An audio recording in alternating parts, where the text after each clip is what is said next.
Hello, everybody, and welcome back to episode 4 of the Genesis. My name is Blake Isbell, and it's so nice to talk to you guys again. All right, so past 3 weeks we talked about Ezra, Nehemiah, and Elijah. This week we're doing something a little bit different. So we're finally talking about Genesis. I know it's taken 4 episodes, but we're talking about Genesis, not the entirety of it, because frankly that would take so long.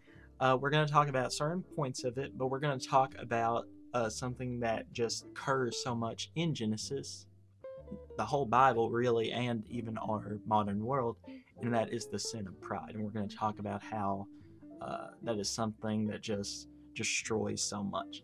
But before we get started, I'm going to pray. If you'll bow your heads with me, if you're driving, probably don't. Dear God, thank you for this message that we're about to receive, Lord. Please, God, Lord, help us to understand what we're about to read, Lord, and please, God, protect us from pride as we're about to discuss how it becomes so destructive, God. In Jesus' name we pray, amen. All right, so let me ask you guys a question. What is the first sin committed?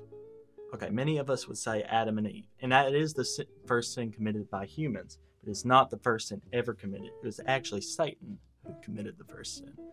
So the first sin was that of pride, and that is what we're discussing today. So pride, a quick little definition, it can kind of cover a lot. I heard it described once as the sin that kind of poisons all other sins. So when you hear about a sin like greed, you might say, well, that's not pride. And it's like, well, saying that you deserve that thing, that's putting yourself kind of on a pedestal, and that is pride.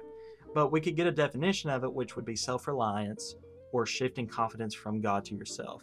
So either saying, I'm greater than God, or even saying, me and you, God, we're kind of on the same level. So that's what pride is. So before there was any humans, there were angels with God in heaven. And to talk about Satan, you kind of got to jump around a little bit. You'd be surprised because Satan is such a, the main antagonist of the Bible, but there's not just an absolute ton about him before the fall. But before the fall, Satan was actually a very beautiful angel. He was full of wisdom and beauty.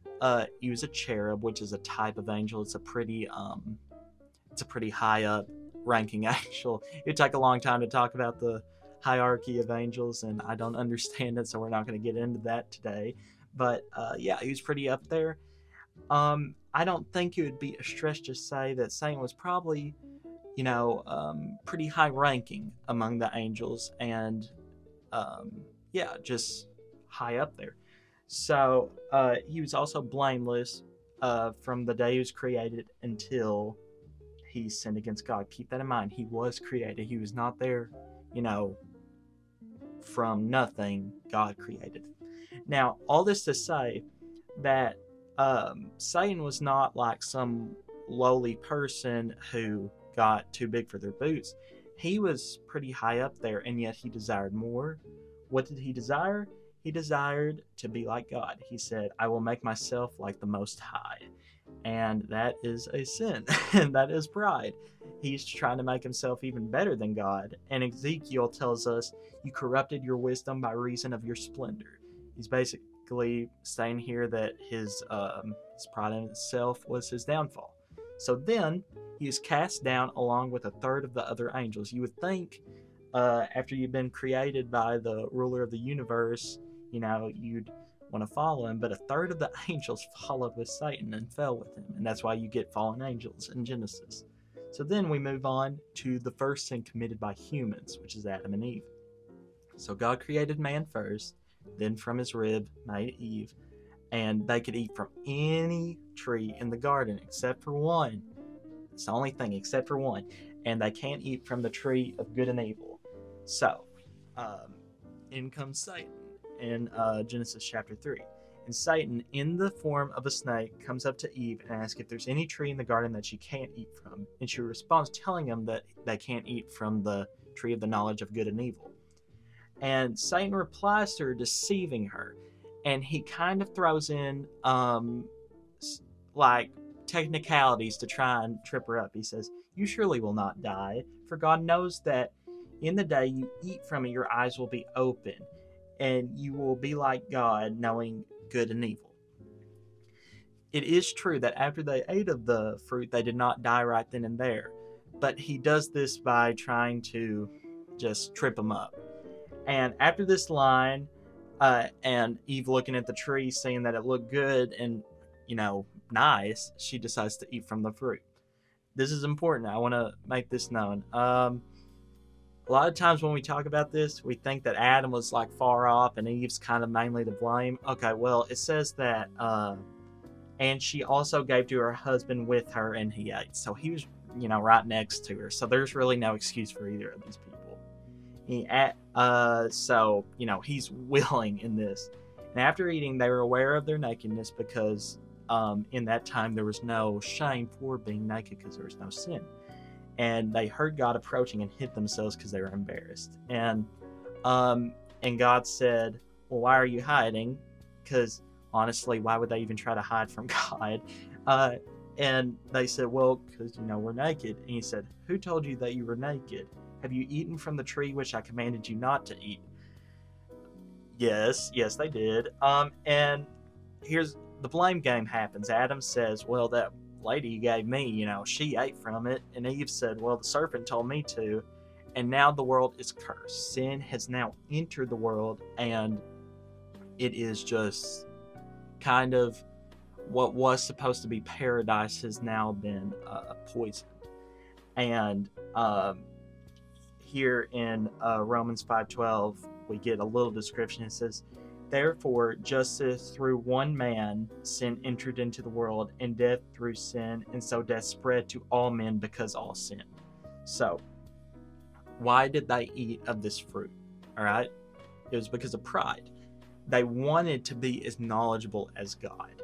Living in paradise wasn't enough for them, and pride is what caused them to fall. Now we move on to the next chapter. And now we get two characters named Cain and Abel. So, Cain and Abel are actually the children of Adam and Eve. So, after the fall, Adam and Eve had two kids, Cain and Abel. Cain was a tiller of the grounds, so he was like a farmer. And Abel was a keeper of the flock, so he was like a shepherd. So, after a while, Cain and Abel brought God an offering. So, Cain brought him some fruit that he had grown. And then Abel brought him the firstborn of his flock. So, like the best of the best that he had. Well, God accepted graciously Abel's firstborn gift, but he did not accept Cain's fruit. Now, why is this? This is something that isn't specifically stated. It just says that he accepted Abel's and he didn't accept Cain's. I think there's kind of two possibilities for why. One is that Cain kind of brought, some of his, I guess you would almost say leftovers, maybe something that wasn't the best, because it does say that Abel brought the best and Cain brought fruit. It doesn't say anything about the attributes of what he brought, so maybe it was that. Or even the second one is in 1 Samuel we read, but the Lord looks on the heart, talking about like when giving like offerings and stuff. So it could be that Cain was doing this from a point of view of being selfish or something. So God asked Cain, why are you upset? Why are you so mad? And he tells him, God tells Cain that like, if he does what is right, he'll be accepted. But that sin was knocking at the door, this anger, this sin was at the door, and that he has to overcome it. And God knows everything. Keep that in mind. Whenever something happens, it's never really like a surprise to God. It can hurt God. It can make him sad. That does not mean just do whatever you want because it's going to happen anyways. It means that God does know everything. And I think it could almost be seen as a warning. God saying, hey, you need to get this sin in check because it could lead to something bad if you don't. Well, Cain was in the field with Abel and he ended up killing him. Now, this is the first murder. These are like the fourth people on earth, third and fourth people on earth. And this is the first murder. And so God asked Cain, where is Abel? And once again, God knows everything, but, still, despite this, just like father, like son, he doesn't come clean like right away, it feels like. He said, I don't know, am I my brother's keeper? And God expressed great anger and sorrow here. telling Cain that he could hear the voice of his brother's blood from the ground is crying out to him. He was so grieved by this death because something that God made that he cares so much about is us. That's something that's really unique about us as people, is that God made us, and it seems like he cares about us just so much more than any of his other creations. But as a result of this, Cain got marked, and it's called the Mark of Cain. It's kind of a mysterious thing. It only really talks about it here.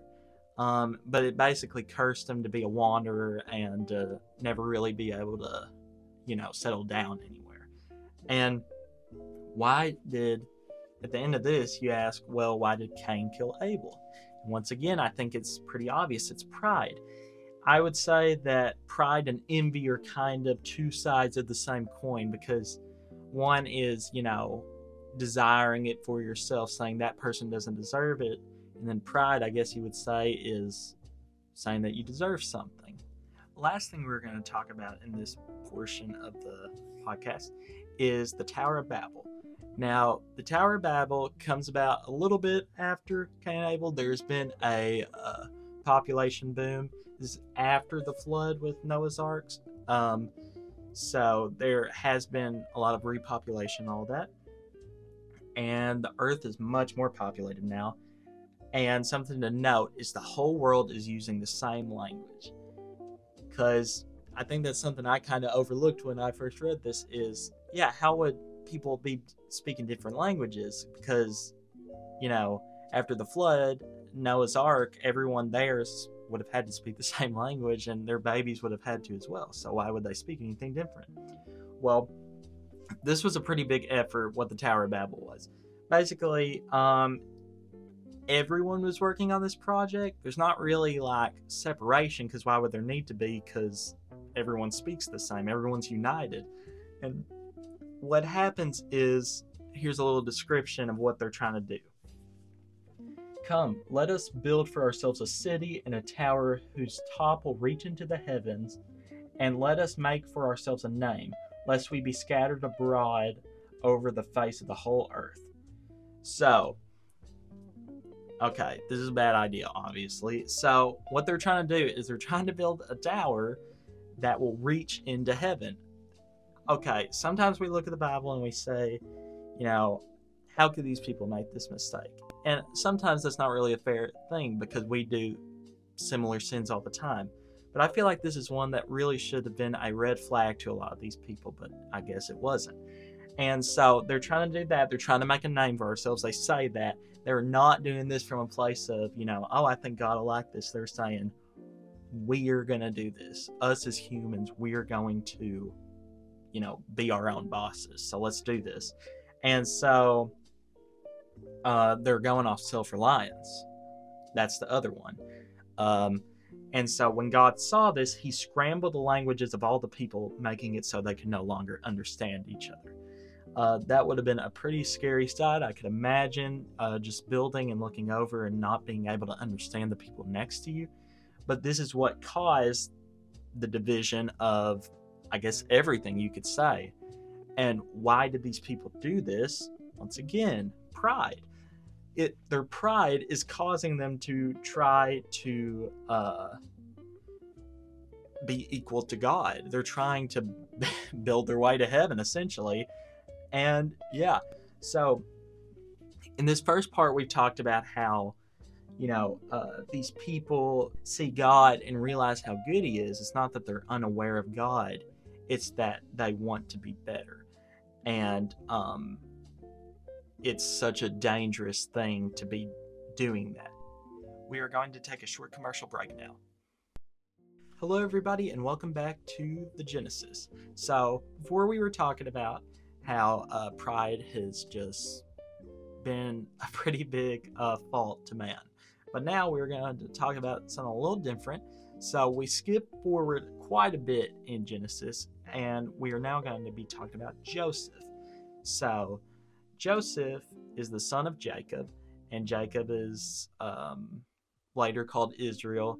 There's a lot of genealogy and stuff we ended up skipping, but just know that Jacob was a pretty important figure. So Jacob had 12 sons. Joseph is one of them. and Joseph was the favorite. That is a issue that a lot of the people have in the Old Testament, where they pick a favorite child. And because Joseph was loved so much, he was given a multicolored tunic, which is like a kind of a overshirt kind of thing, and which is, favoritism at its max. So to kind of almost add salt to the wound, Joseph was definitely aware of this favoritism, and he had this dream, and he wanted to tell his brothers about it. Now, there is some question to whether or not he meant to make this come off as prideful as he did, but I kind of feel like he definitely did.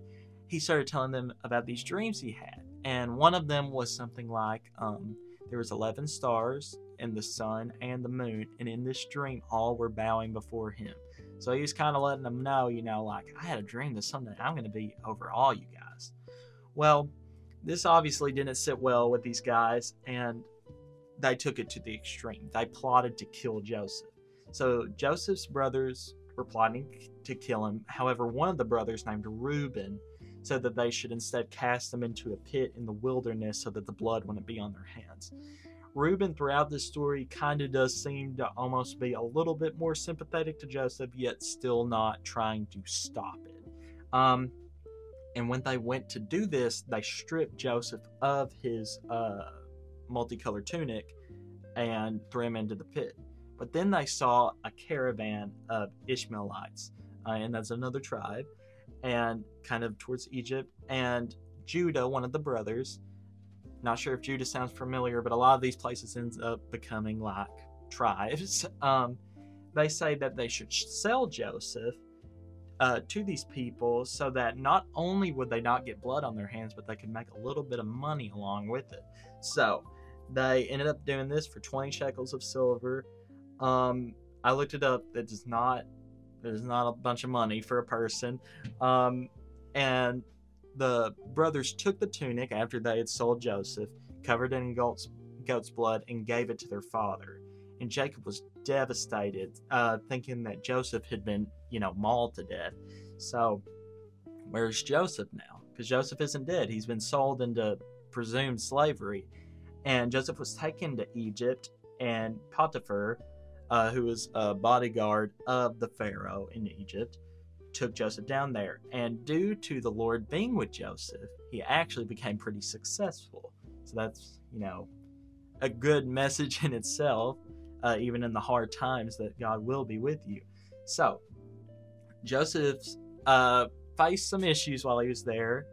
One of which being that this master that Joseph was now working for, who he ended up being pretty high ranking for doing that, especially for being, sold. The master's wife really took a liking to Joseph and kept trying to get Joseph to lay with her. And Joseph kept, turning her down because he was a righteous man. And she continued to try, and he kept denying. And finally, she got pretty angry with him and spread the lie that he had tried to lay with her, basically getting him in trouble with his master. And so, with this, Joseph was in prison. But still, the Lord was with Joseph. So while he was in prison, in terms of being a prisoner, he was a pretty high-ranking prisoner, I guess you'd say. He found favor with the chief jailer.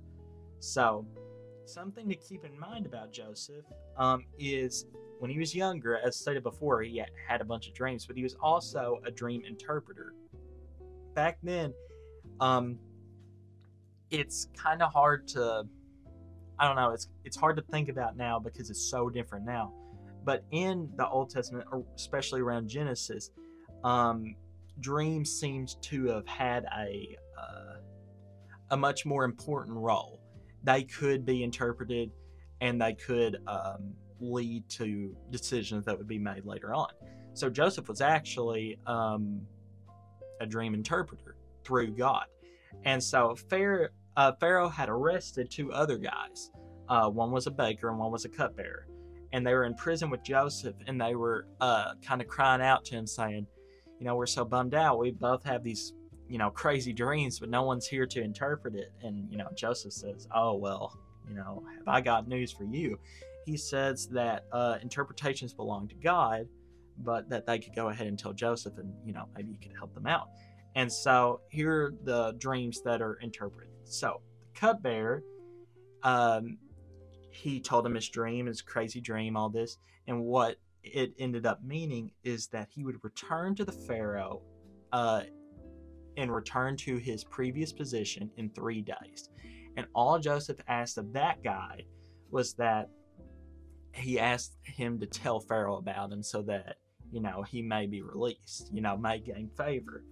Unfortunately, the baker had a bit of a worse dream, and the dream ended up meaning that this man would be executed in 3 days.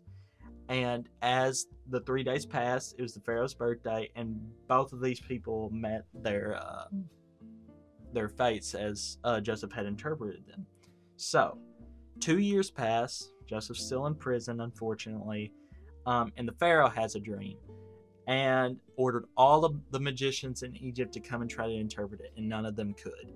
And luckily, the cupbearer is still working for him. He said, while I was in prison, Your Highness, this guy interpreted both of our dreams correctly. Maybe you should visit him. So then Joseph was brought before the Pharaoh so that he could interpret his dream. He had this real long dream about these just all this crazy stuff. And so what the dream ended up meaning is that 7 years of great harvest were coming to Egypt. So they were going to have 7 years of great bountiful harvest. All the crops were growing. Everything's A-okay. And then after that, 7 years of devastating famine would come. So Joseph told him this.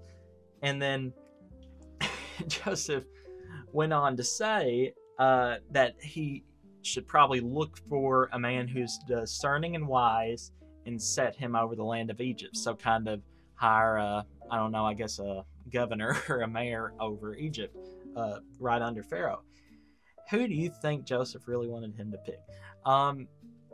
Now, of course, the Lord had his hand over all this, but it is kind of funny that Joseph kind of was like nudging at Pharaoh, saying, hey, I think I know a guy who would be a pretty great hire. So Pharaoh then allowed Joseph to come into his house and rule. And basically the only person who was over Joseph in the leadership of Egypt was the Pharaoh. So he's like the vice Pharaoh. He's over a lot. So and Pharaoh kind of dressed Joseph up in these garments and stuff. So now he even looked like a king too, and he basically was. So now Joseph is 30, 13 years older after being thrown in the pit. He was 17 when that happened. Joseph, due to hearing about the dream, he stored the excess of the harvest that was going on right now, which are the good years. He stored that up, so then during the famine, then he could dish that out to the people. So, one more thing, they don't really come into play here, but Joseph did end up having 2 sons. So, now we kind of go back to Jacob and the other kids. And Jacob sent his son to, all of his sons, except for one, to go to Egypt and buy some grain because they were struggling, they needed to eat so they could live. And he made Benjamin stay back, which is the youngest, by the way. And when Joseph saw his brothers, he recognized them and played dumb because they didn't recognize him. They probably did not expect to see their brother alive, honestly. And he asked where they came from, and he was doing so in a harsh way. And Joseph here kind of starts to mess with them, and he does this a decent bit. Where he's saying, are you guys spies? Like, what are you doing here? And he demands that Benjamin, the youngest, be brought to him. And Reuben, which is the one who is trying to be kind of like, hey, let's not kill Joseph, told the brothers, hey, guys, I told you so. Like, due to our sin against Joseph, now our reckoning is upon us. We're gonna get punished for this. And hearing this, Joseph began to cry but hid his face. and he turned back and he took Simon and held him kind of almost hostage until the sons would go back and get Benjamin. During this, you'll notice that Joseph is pretty emotional during all this, which I think makes sense, obviously. But he was obviously just going through a lot of emotions, seeing his brothers again and having to kind of relive what had happened. So Jacob expresses anger, asking why they even told Joseph, who they don't know is Joseph, that they had another brother. He's kind of like, why are you giving him information that he can use against us? And what ended up happening is Jacob finally agrees to send Benjamin with the promise that they are going to keep Benjamin safe. They're not going to let him get hurt. And they were scared that Joseph was going to keep all of them as slaves. And once again, during this time, Joseph is extremely emotional. And upon seeing Benjamin, he goes into his corners and cries. And then, interestingly enough, in the midst of all this chaos, all this the brothers being freaked out that they were all going to be slaves, and Joseph crying because he was seeing his murderous brothers again, he ate with them. Still not revealing, but he ate with them, and he kind of continues to mess with them, putting one of his silver cups into the bag of Benjamin, so that when he sent them on the way, he could send some of his servants to go and say, hey, you stole from us, and you need to return this. So they brought them back, and Joseph finally broke down. He couldn't contain it anymore when he saw him again. He said, I am Joseph, I'm your brother, remember me? And they were all way too stunned to speak. They couldn't even talk. They were all so shocked. And he told them, this is interesting, tell them not to be sad because God had a purpose for him. He was basically saying, you guys did this to me, but God ended up using it for good. He used this bad situation for good, that I could come here and help the people from the famine. Now, what did Joseph do to his brothers? What do we think? He told them to get their father, Jacob, moved to Goshen, which is a land nearby, and Joseph would provide for them, their children, their children's children, and their flock as well. And they didn't even need to concern themselves with getting the goods back from their house because he had them covered. Now, why did Joseph spare his brothers? Humility. Now that, a little change of pace from earlier where we were talking about pride a whole bunch. What is the opposite of pride? It would be humility. And humility, being humble, is making yourself almost lower. Joseph, right here, I don't think any of us would probably put a whole ton of blame on him if he didn't want to see his brothers ever again, or even put them in jail, because they tried to kill him. All of them tried to kill him.